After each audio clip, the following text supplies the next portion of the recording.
রে দুনিয়া কিসের লাগিয়া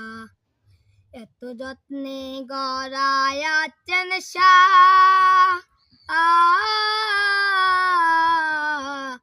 এই যে দুনিয়া কিসের লাগিয়া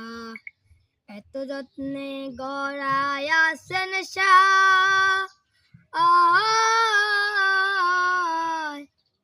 ছায়া মায়া পুতুল রূপে বানায়া মানুষ যেমনি নাচাও তেমনি নাচে পুতুলের কি দোষ ছায়া মায়া পুতুল রূপে বানায়া মানুষ যেমনি নাচাও তেমনি নাচে পুতুলের কি দোষ।